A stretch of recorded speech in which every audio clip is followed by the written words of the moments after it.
Cette fois-ci, nous allons nous intéresser à ce que nous appelons la distribution groupée. En fait, de quoi s'agit-il? Nous avons toujours un tableau de données brutes, donc une série statistique. Vous avez beaucoup de données, mais il se peut que les données que vous avez ne soient pas très semblables. Donc, ça veut dire que si vous voulez commencer à rechercher les effectifs comme nous avons fait jusqu'à présent, eh bien, on risque de tomber sur des toutes petites valeurs qui vont faire que qu'on va avoir une espèce de diagramme en bâton très plat.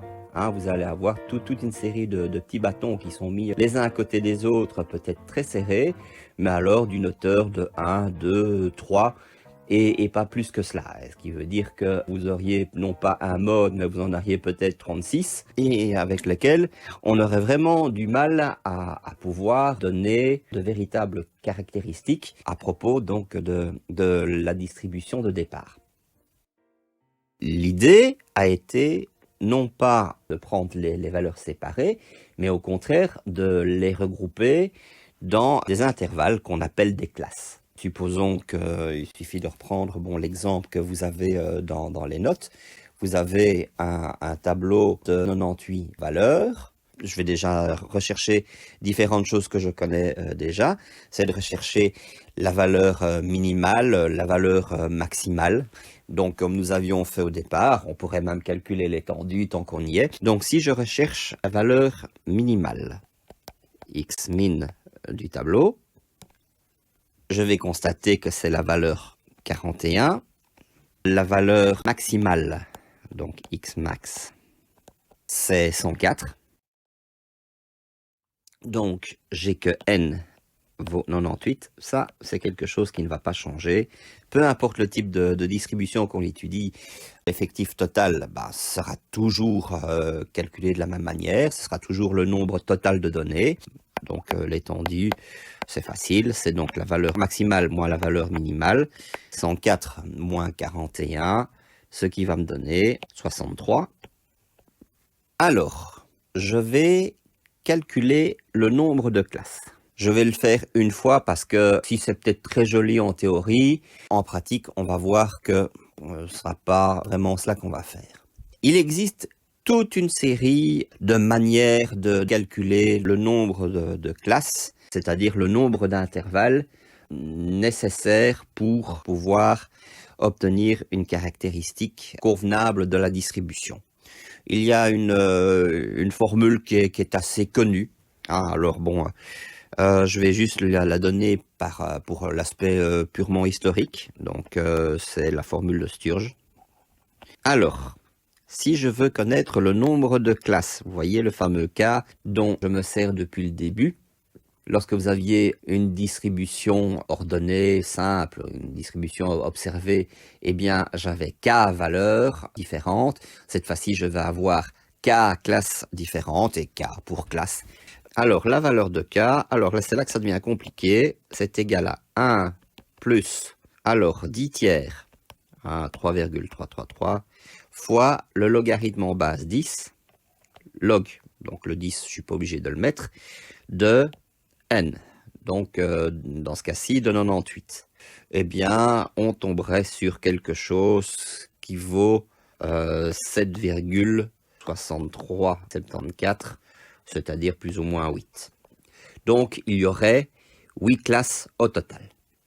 Donc, l'idée serait de partir de 41 jusqu'à 104 et de former donc des intervalles qui partiraient de 41 jusqu'à 104 compris. Du coup, on peut calculer ce qu'on appelle la largeur de classe. C'est-à-dire que si on a le premier intervalle, eh bien on commence à 41. Combien faut-il encore ajouter pour pouvoir arriver à la classe suivante? Ça, c'est pas très compliqué. Il suffit de prendre l'étendue divisé par le nombre de classes. Donc, ça me donne 63 divisé par 6,6374, etc. Ça me donne quelque chose qui vaut 8,2, donc c'est aussi plus ou moins égal à 8. Le fait que ces deux valeurs-là soient identiques, c'est tout à fait un hasard. Elles n'ont absolument aucun rapport d'égalité l'une par rapport à l'autre. C'est simplement le fait que nous avions un 63 au départ et que c'est presque 64. Et 8 au carré, ben, ça donne 64. Donc c'est pour ça que bon, qu'on a ces deux valeurs qui se répètent. Bon, alors, ce qui fait que une manière de pouvoir prendre différents intervalles, ce serait de dire, ben, le premier intervalle que je prends, c'est 41, qui irait jusqu'à 41 plus 8, 49. Alors, pour être cohérent, c'est dire, oui, mais je prends 41 jusqu'à 49, mais pour avoir 8 valeurs, que le 49, je ne peux pas le prendre. Et il va être à ce moment-là placé dans l'intervalle suivant. Donc 49 auquel je rajoute 8, 57, etc. Jusqu'au dernier qui va être 97, 105. 105 qui n'est pas pris, ça tombe bien puisque je m'arrête à 104. Alors tout ça est bien joli, mais c'est de la théorie pure. Et en pratique, on ne va pas s'amuser à voir ce qui se passe avec la formule de Sturge et prendre des largeurs de classe de 8. Bof, bon, on n'aime pas trop ça. Bon, on préfère carrément prendre des largeurs de 10. De 8, on se rapproche fort de 10. Comme quoi, la théorie et la pratique sont parfois assez divergentes. Et on peut dire que si on travaille de 104, plutôt de 41 jusqu'à 104, puisque je vais écrire dans l'autre sens, on peut très bien de dire qu'en réalité, on pourrait prendre, calculer, voir les valeurs qui vont de 40 jusqu'à la valeur 109, c'est-à-dire en réalité jusqu'à 110, non compris.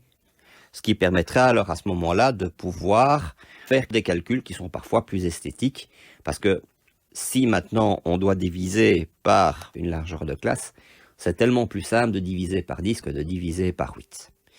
Donc, dans les exercices comme dans la théorie, généralement, ce qu'on fait, c'est que on vous dit ceci. On va commencer par travailler de nouveau avec un numéro noté J. Donc, J va de nouveau de 1 jusqu'à K. C'est exactement la même chose que la distribution précédente. C'est bien parce que vous verrez qu'il y a énormément de similitudes entre les distributions groupées et les distributions observées. Je sais que tous les intervalles, eh bien, ils seront sous la forme de crochets où la première valeur que j'appelle limite, en réalité, c'est pour ça que j'utilise la lettre L, je vais avoir la limite à gauche, et vous avez la limite à droite, la limite inférieure à la limite supérieure. C'est plutôt ce terme-là que je vais utiliser. Voilà. Et vous avez celui qui est à droite qui n'est pas pris. Alors ça, on va dire que c'est par convention. Par convention, on dit toujours que on va prendre dans chacun des intervalles la limite inférieure est prise, puisqu'on voit que le crochet l'englobe, tandis que la limite supérieure, elle, n'est pas incluse dans l'intervalle en question. Donc ça veut dire que si J est égal à 1, donc ça correspondra à la première ligne, eh bien vous avez le premier intervalle L1 et le suivant, c'est tout simplement L2, qui est cohérent dans la mesure où, si je regarde la ligne suivante, L2, qu'est-ce que je vais avoir? Je vais avoir comme limite inférieure L2. Donc vous voyez que si L2 est prise dans le second intervalle, il n'y avait aucune raison que L2 soit prise aussi dans le premier intervalle. Sinon, ça veut dire que vous prenez la même valeur dans deux intervalles différents. Ça veut dire que vous prenez trop de fois la valeur en question. Et puis bon, L3, etc., etc., jusqu'au moment où vous arrivez donc au tout dernier. Lorsque vous arrivez à la dernière valeur, il faudra bien que l'on stoppe. Vous allez avoir LK, L, K plus 1. On ne sait pas encore ce que vaut K, puisque ce n'a pas encore été défini. Et dans chacun des exercices, qu'est-ce qui vous sera donné? On vous dira toujours ceci, c'est qu'on démarre à la valeur L1, eh bien, on va dire que L1 vaut 40. Voilà, comme ça, on sait à partir de quand on va démarrer. Donc, on sait déjà que le premier intervalle va commencer à 40 quelque chose. Et puis après, il faut qu'on dise quelle est la valeur qui suit. Eh bien, on vous donne alors à ce moment-là quelle est la largeur de la classe, la largeur de l'intervalle. Et le grand classique, donc, c'est 10. Donc, si je fais 40 plus 10, ça fait 50. Eh bien, vous avez le premier intervalle. Et alors, donc, le second intervalle, ce sera 50, 60, etc., jusqu'au moment, on va s'arrêter à la fin. Puisqu'on dit qu'il faut s'arrêter à, c'est pas 109 que je vais écrire, c'est 110, mais que je ne prends pas. Et juste avant 110, c'est 100. Donc, vous aurez à ce moment-là le dernier intervalle. Et après, il suffit de les comptabiliser pour savoir exactement le nombre de classes que vous avez.